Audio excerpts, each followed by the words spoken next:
저번 시간에 이어서, 앞에 그 세 개의 크루즈에 대해 설명했죠. 이제 네 번째 크루즈 한번 보겠습니다. 자, 오션 빌리지.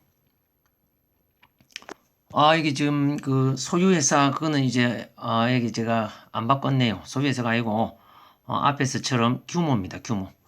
자, 규모를 한번 보겠습니다. 6만 3천 톤. 6만 3천 톤.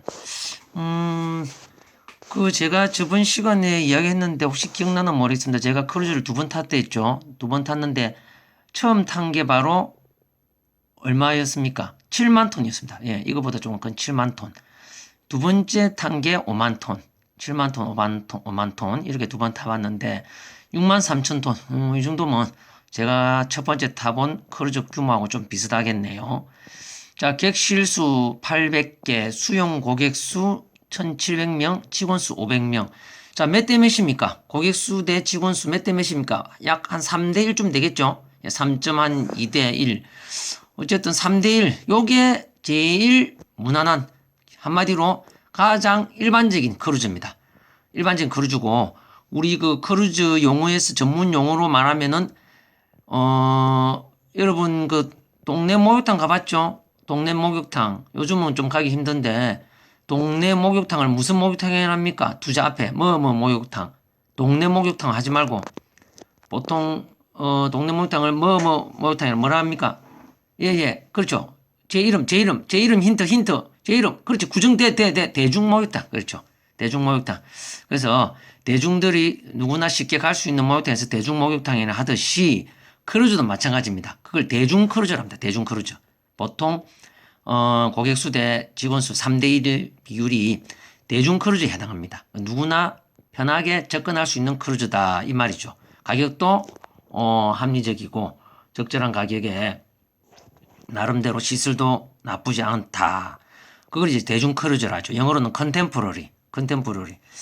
자, 이 대중 크루즈 컨셉 오션 빌리지 대중 크루즈에 해당하니까 컨셉 한번 봅시다. 전통적인 크루즈 여행과는 다른 캐주얼한 크루즈 여행. 자, 이 캐주얼이라니까 약간 좀 생소하죠? 웬 그 패션 용어가 나오죠? 이렇게 생각되죠? 간단하게 설명드릴게요. 대부분의 크루즈에는 드레스 코드라고 있습니다. 드레스 코드. 뭐냐면은, 저녁 그 만찬 있죠? 디너쇼 할 때 만찬에 보통 그 승객들이 그 정장을 준비해 갑니다. 예, 남자들은 양복에 넥타이, 여성들도 우리 그 보통 여러분들 결혼식 가봤죠? 결혼식 가면 입을 수 있는 그런 정장을 입고 저녁에 하루에 크루즈 타서 그 중에 하루 정도는 저녁에 디너 예약을 해가지고 코스 요리 먹고 그 다음에 공연도 보고 옆에 사람들 인사도 하고 뭐 이런 그런 걸 하는 게 드레스 코드라 합니다. 그래서 가장 인기 있는 옷은 뭐겠습니까? 예, 바로 그겁니다. 그 나라의 전통 옷을 입고 가면 됩니다. 뭐 우리나라 같으면 한복 입고, 일본 같으면 기모노 입고, 중국 같으면 치파오 입고, 이렇게 가면은, 상당히 홍도도 좋고, 그 디너쇼의, 질도 업되거든요. 그런데 이제 보통 드레스 코드가 이게, 이전에 시험에 냈던 적도 있지만, 드레스 코드는 의무사항이다. X입니다. 의무는 아닙니다. 권고사항입니다. 권고사항. 가능한 한 그렇게 옷을 입고 식사에 좀 참여해 달라 하는 크루즈 회사 측의 권고사항입니다. 그래서 만약에 여러분이 그 정장을 준비 안 해가지고 일반 캐주얼한 복장으로 그 디너에 들어갔다, 식사로 들어갔다, 못 들어가느냐? 그건 아닙니다. 들어갈 수 있는데 가능한 한 그렇게 다른 사람들 다 그래 오니까 좀 그래 입고 와달라 이거죠. 그래서 일부 그 사람들이 실제로는 아예 신랑 신부 결혼식 예복 있죠. 예복 입고 온 팀도 있더라고요. 그러니까 사람들이 이쁘다고 모여가고 사진도 찍고 하나의 상품이 되죠. 그래서 여러분들도 집중 스포트라이트를 받고 싶으면은 우리나라 한복 입고 한번 가보세요. 기가 막힙니다. 예. 그래서 그런 특별한 경험을 한번 하고 싶은데 대부분의 그 크루즈는 다 그러는데 이 오션 빌리지만큼은 그걸 무시한다 이거죠. 그런 걸 가감한 그 번거로움을 없애고 캐주얼하게 그냥 드레스 코드 없이 그냥 평범하게 식사를 코스 요리를 먹든 뭘 먹든 평범하게 반바지 입고 와도 된다. 그렇게 식사해도 된다 이 말입니다. 그래서 제가 수업 시간에 학생들한테 한번 손들어 봐라 했죠. 제가 수업 시간에 나중에 오프라인 때 자주 손들어를 할 겁니다. 이것도 손들어 봐라 했죠. 만약 여러분들이 크루즈를 타게 되면은 이 드레스 코드를 꼭 한번 해보고 싶다. 또는 아유 드레스 코드 옷도 준비가 되고 가방 안에 양복이니 한복이니 준비가 하니까 번거롭다. 구두도 준비가 돼 번거로우니까 드레스 코드는 막 안 하는 게 낫겠다. 이렇게 지금 손들어 봐랬더만은 반반이더라고요. 예. 여러분들도 어떻게 생각하는지 모르겠는데 생애 또 처음으로 크루즈 탔는데 한번 정장 입고 한번 가는 것도 괜찮고 또 가면 어색하고 남들 쳐다보고 시선이 좀 불편한 내같이 시선이 굉장히 불편한 사람들은 그렇게 할 필요 없죠. 자, 그 다음에 주요 성격층 한번 봅시다. 30에서 35세 젊은 중산층. 아무래도 캐주얼하니까 젊은 사람들 많이 타겠죠. 그 다음에 휴양과 선상 활동을 동시에 즐기기 원하고 활동적이고 자극적이면 색다른 경험을 원한다. 그 다음에 항해 지역은 지중해나 카리브. 그래서 수업 시간에 몇 번 이야기했지만 가장 인기 있는 항로가 바로 카리브. 두 번째 인기 있는 지역이 지중해. 지중해 땅지자 중간중자 바다의 자 뭡니까? 유럽 대륙과 아프리카 땅의 중간에 있는 바다. 그래서 거기에 파도도 안 치고 날도 좋고 상당히 지중해에 많은 크루즈가 다닙니다. 잠깐 여기서 지중해에 대해서 좀 한마디 더 할게요. 이 지중해가 상당히 여행하기 좋고 바다가 정말 아름답고 깨끗하고 크루즈가 많이 다니는 곳이잖아요. 그러니까 유럽으로 따지면은 그 그리스, 그 다음에 프랑스, 그 밑쪽에 밑에 이탈리아, 그 밑에 있는 바다를 말하는데 이 지중해가 그렇게 크루즈가 많이 다니고 우리 그 관광객들이 즐기는 곳인데 또 한편으로는 어두운 면이 있습니다. 뭐냐면은 거기 중동이나 아프리카에서 난민들이 배를 타고 그쪽으로 지중해를 건너서 유럽 쪽으로 난민들이 피난 오는 곳이죠. 그래서 배에 예를 들어 100명 탈 수 있는 배에 300명 탑니다. 300명 타고 오다가 자칫하면 파도 조금만 치면은 배가 무너져 갖고 거의 다 사람들이 수장되고 죽고 그런 안타까운 곳이 지중해입니다. 그래서 이게 참 진짜 신은 있는지 모르겠지만은 그 지중해에 정말 잘 태어난 집안에 잘 태어났으면은 타고난 부자들은 편안하게 거기서 일광욕을 즐기면서 술 마시면서 크루즈를 타고 다니고 놀고 한편으로는 잘못 태어나가지고 잘못 태어난 게 무슨 죄입니까? 잘못 태어나가지고 그 탈출하려고 목숨을 걸고 탈출하고 자기들은 그렇게 벌써 알고 있습니다. 유럽으로 지중해 배를 타고 지중해를 건너다가 유럽 가면서 확률 50%인지 알고 있습니다. 50%는 죽고 50%는 살거든요. 그러면서도 어차피 전쟁에 죽고 굶어 죽고 병에 죽느니 가다가 죽는 게 낫겠다 싶어하고 그 탈출하는 곳입니다. 그래서 실제로 탈출하다가 크루즈하고 마주치갖고 크루즈에서 구조해주는 경우도 있고 반대로 크루즈하고 부딪혀갖고 크루즈하고 배에 부딪혀갖고 사고 나갖고 그 탈출 난민선이 파손돼갖고 죽는 경우도 있고 참 정말 정말 진짜 모순된 지역이죠. 거기입니다. 그래서 예전에 그 어느 나라입니까? 그 이란인가 이라크 그 6살 애가 그 지중해 바다에 엎드려서 죽어 있는 그 장면, 파도가 얼굴을 치는 그 장면 사진이 전 세계에 나가가지고 유럽에 있는 모든 국가의 정상 대통령들이 도저히 못 참겠다면서 이제는 난민들을 받아들이겠다면서 이런 한번 뉴스도 한번 있었죠. 그때 몇 년 전에 한 4, 5년 전에. 근데 이제 참 난민 받는 것도 쉽지 않습니다. 무조건 받는 게 전부가 아닙니다. 그 자기 나라 보호도 해야 되고 경제 문제도 있고 그래서 유럽의 어떤 부자는 아예 섬을 하나 통째로 사갖고 거기 난민을 거기에 보낸다 이런 말도 있고 난민 문제 쉽지 않습니다. 그래서 특히 그리스가 바로 지중해에 있으니까 그리스가 제일 골치 아프죠. 그래서 받아들여도 골치 아프고 안 받아들여도 골치 아프고 참 이 난민 문제 참 힘듭니다 진짜. 어쨌든 그 두 번째로 크루즈가 인기 있는 곳이 바로 지중해다. 자 이제 마지막으로 킴메리 2호 한번 봅시다. 킴메리 2. 자 15만 톤. 지금까지 그 5개의 크루즈 중에서 가장 규모가 크죠. 그래서 만약에 그 5개 크루즈를 제시해 놓고 가장 규모가 큰 크루즈를 고르시오 이러면은 킴메리 2호를 고를 수 있어야 됩니다. 15만 톤이고 수용 고객 수는 2,600명. 직원 수는 1,300명. 딱 2대1이네요. 딱 2대1이면 어떻습니까? 이것도 고급 크루즈에 해당한다. 대중 크루즈는 아니란 얘기죠. 자, 세계 최대의, 이때만 해도 이 킴메리호가 세계에서 가장 큰 크루즈였습니다. 예, 지금은 가장 큰 크루즈가 몇 톤입니까? 예, 배원들 23만 톤이죠. 이때만 해도 이 책 만들 때만 해도 세계에서 가장 큰 크루즈고 세계 최장, 제일 크고 제일 길다는 얘기죠. 최장, 길이. 그 다음에 세계 최고, 높다는 얘기죠. 층수가. 아파트 거의 뭐 한 그 15층에서 20층쯤 되겠죠. 세계에서 가장 호화로운 크루즈로 컨셉을 잡았습니다. 자, 1300개, 객실 1300개의 다양한 등급의 객실의 4분의 3의 발코니 설치한다는 그 객실은 바로 특실에 해당하죠. 우리는 일반실.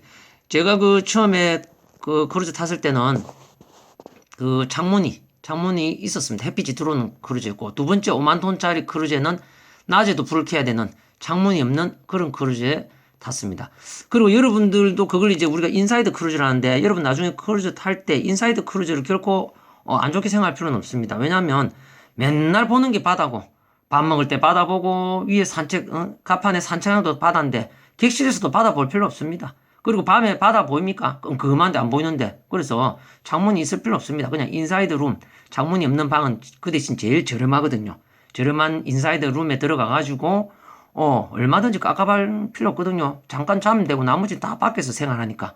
요금을 아껴갖고 저렴하게 계약하고 그 요금 대신 나머지 그 돈으로 크루즈에서 뭐 즐기면 되니까 반드시 뭐 발코니 있을 필요는 없습니다. 물론 여유가 있으면 발코니 있는 게 좋겠죠. 그 다음에 카지노. 자, 이것도 시험에 냈던 기출 문제인데 크루즈 안에서 가장 매출이 높은 부대 시설은 무엇이냐? 이러면 카지노를 쓸 수 있어야 됩니다. 뭐 호텔도 마찬가지겠지만은 이 크루즈 안에서 카지노 있음으로 해서 어마어마한 매출을 올립니다. 카지노는 뭐 황금알을 낳는 거이라고 얘기 들었죠. 카지노 없으면 그 크루즈는 운행이 안 되고 운행되더라도 곧 망합니다. 그래서 일부 승객들은 카지노 하려고 일부러 크루즈 타는 경우도 있습니다. 그래서 카지노도 나도 가봤지만 이제 자세한 거는 나중에 이야기하겠지만은 손님이 엄청 많고, 예, 손님도 많고 막 매출도 어마어마하고 새벽까지 막 바글바글하는 곳이 카지노입니다. 그 다음에 천문관 해상대학, 야, 대학이 있을 정도입니다. 어마어마하죠. 5성급 고급 레스토랑. 자, 크루즈 안에 있는 모든 레스토랑은 다 무료입니다. 무료인데 일부 크루즈에서는 정말 고급 중에 고급, VIP들이 가는 그런 크루즈에는 따로 돈을 받는 레스토랑이 있습니다. 그 다음 고급스러움, 웅장함, 화려함을 느낄 수 있는 전통적인 크루즈다. 이걸 보고 그 다음에 자 이제 크루즈 시장에 대해서 나왔는데 크게 5개 나눴습니다. 저렴한, 현대적인, 프리미엄, 틈새, 호화. 이 5개 크루즈 시장인데 이 5개 딱 크루즈 시장이면 딱 느낌이 뭡니까? 아하, 이것도 객관식 시험에 나올 확률이 있겠다는 걸 느낄 수 있겠죠. 자, 먼저 저렴한 크루즈 시장 한번 보겠습니다. 자, 점유율은 5%밖에 안 됩니다. 5%밖에 안 되고 선박 형태는 어떻습니까? 구형이고 소형이다. 그 다음에 가격은 저렴하다. 이까지만 알아놓으시고 그 다음에 자, 아까 현대적인 거 뭐랬습니까? 제가 대중적인 거 같은 뜻이죠. 영어로 하면 컨템포러리가 현대적인 거란 뜻도 있고 대중적인 뜻도 있습니다. 대중목욕탕. 그래서 대중적이고 현대적인 크루즈. 자, 점유율 한번 보세요. 무려 59%입니다. 예, 그러니까 우리 일반 서민들이 가장 접근하고 타기 쉬운 크루즈가 바로 현대적인 대중적인 크루즈에 해당한다. 특징을 한번 보세요. 제가 빨간 글자로 바꿨는데 초대형. 대형이면 보통 10만 톤 이상이 대형인데 초대형이면 어떻겠습니까? 거의 한 5만 톤 이상을 초대형을 할 수 있겠죠. 15만 ton 이상에서 23만 ton까지가 있으니까. 자, 그래서 제가 세계에서 가장 큰 23만 톤 크루즈가 대중적인 크루즈다. 이렇게 시험에 넣으면 어떻습니까? O란 얘기죠. X가 아니고 O입니다. 그래서 아까 말했듯이 반드시 크루즈 규모가 크다고 고급 크루즈가 아닙니다. 그거는 그냥 평범한 대중적인 크루즈입니다. 우리 23만 톤 크루즈가 대중적입니다. 그래서 결코 요금도 비싸지 않습니다. 누구나 다 탈 수 있습니다. 그래서 제가 그렇게 이야기했잖아요. 타고 싶은데 왜 못 타느냐 이거지. 23만 톤을. 아직 아시아에 한국에 안 와서 그렇죠. 그래서 크루즈 요금보다 비행기 값이 더 비싸다는 얘기죠. 비행기 타고 미국에 가야 되든지 아니면 유럽에 가야 된다는 얘기죠. 그래서 비행기 값 때문에 못 타지만 만약에 우리 한국에 온다면은 대중적인 크루즈에서 요금도 얼마 안 하니까 반드시 우리 같이 한번 타보도록 합시다. 자, 빨간 글자 한번 보세요. 현대적인 대중적인 크루즈의 넘버원. 크루즈의 그 세계에서 가장 크루즈를 많이 보유한 회사가 카니발이죠. 카니발이 넘버원이니까 넘버원 카니발 있고. 그 넘버 투도 남아 있죠. 예, 로얄 캐리비언. 넘버 투 로얄 캐리비언 나와 있고. 그 다음에 제가 빨간 것도 했는데 프린세스. 아까 그 우리 저 일본이 문제됐던 프린세스 크루즈에서 내가 한번 체크해 봤습니다. 그 다음에 코스타 크루즈. 코스타 크루즈 왜 빨간 거 해놨겠습니까? 생각납니까? 바로 타이타닉 이후로 100년 뒤에 1912년에 사고 났던 이탈리아 앞바다에서 사고 났던 코스타 크루즈. 그 크루즈 회사 이름이 코스타라는 얘기죠. 자, 그 다음에 프리미엄 크루즈 봅시다. 약간 이제 수준이 올라갑니다. 프리미엄은, 점유율이 30%고, 그 다음에 틈새 크루즈 한번 봅시다. 틈새는 소형. 자, 우리 그 저렴한 크루즈도 소형이고, 틈새 크루즈도 소형이죠. 그러니까 무슨 말이냐면은 반드시 크루즈가 작대해서, 싸구리도 있지만은 그렇다고 수준 높은 크루즈도 있다 이거죠. 예. 소형 크루즈에서 반드시 단순하게 단편적으로 생각하면 안 된다는 얘기입니다. 틈새 크루즈는 주로 어떤 크루즈냐면은, 보시면 알겠지만은 그 전 세계 보이죠. 항해가 전 세계. 그 말은, 세계 일주를 많이 합니다. 예, 아주. 그러니까 우리가 크루즈 타고 세계 일주 한다는 얘기 들어봤죠? 크루즈가 크면 세계 일주가 안 됩니다. 왜? 크루즈가 크면 그 나라의 항구에 일일이 접안을 못 합니다.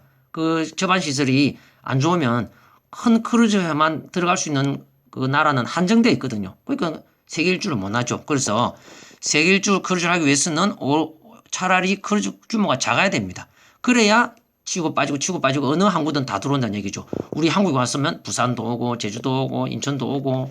그런데 대형 크루즈 오면은 한계가 있습니다. 그래서 이 틈새 크루즈는 점유율 4%밖에 안 되고 주로 세계 일주를 합니다. 세계 일주에서 생각나는데 세계 일주는 보통 최저 4개월 이상에서 돈은 1,000만 원 단위겠죠.